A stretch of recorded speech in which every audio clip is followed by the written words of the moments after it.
second you stop being useful as a man, you'll see how cruel this world is. When nobody looks at you and goes, this man has a utility. This man is good for X. This man can solve this problem.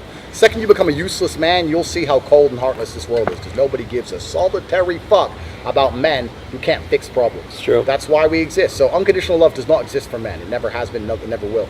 But a woman's love is still based on your ability to fix her problems to a degree. If a woman comes to you and goes, I have this issue, and you go, can't fix it. If that happens over and over and over and over again, she will fall out of love with you. Wow. Someone else will fix it for her. Someone else will fix it. So she's going to love someone else.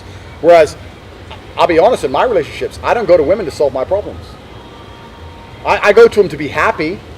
I want them to be happy. I want them to make me smile. I want them to give me affection. I want us to have fun together.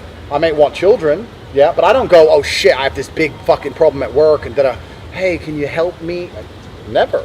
I don't go to them to fix my problem. Right. Men love women because we're idealistic in the idea of love. Females are actually very, very realistic with their love. They're not romantic. Men are far more romantic than women are. Women, I'll give you an example now, bro. You ask any man, you can ask a full-grown man, you could say, listen, your ex-girlfriend just died. Even if you hadn't seen her for 15 years, you can be like, I loved her. You find a fucking chick and say, your ex-boyfriend died, and he's a dickhead anyway. They don't care. They don't care. And I know men aren't perfect. I'm just saying there's a degree of heartlessness that women do possess. People pretend they don't, but they really do have it. What are your thoughts on vaping? Well, I'm smoking a cigar right now, but I know what a cigar is. Cigar is tobacco. Tobacco's been around for a very long time. I know all the risks. I know it has nicotine in it. I know the good, I know the bad, etc. The reason I am anti-vaping is because nobody knows what's even in a fucking vape. And it's produced so cheaply somewhere in the Far East by people who don't give a single solitary shit about human rights of their own people, let alone the people of the West. For pennies. Please explain to me what chemical combination can taste like... You don't know. Nobody will know. Bro, Microplastics, all that shit. Bro, what chemicals need to be put together to taste like pineapple ice? What? Nobody knows. No, what scares me about vape is how accurate the flavors are. Please understand the point.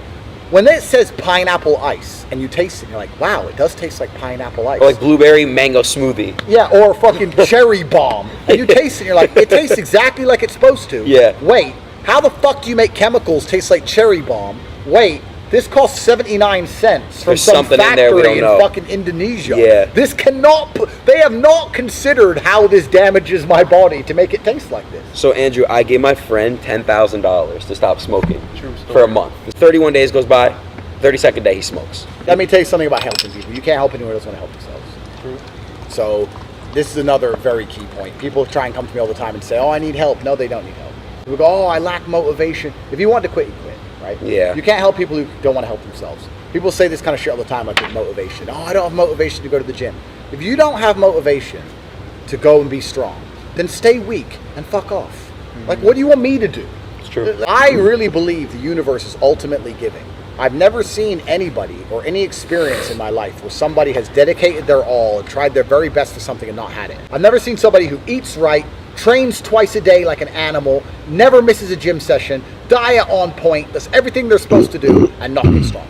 I've never seen it. I've never seen it. I've never seen it. So when you meet a guy, I just can't get in shape, because you're not trying. I don't have motivation. If you don't have motivation to be better, then stay a loser. What's interesting about the world is that there are no winners without losers. I've put myself through absolute hell to be everything I've ever wanted to be. So if someone wants to come along and say, I'm not prepared to go through what you've been through, Andrew, but I still want all the benefits, my answer to that is no, fuck you. I deserve them and you don't. What do you think about smoking weed?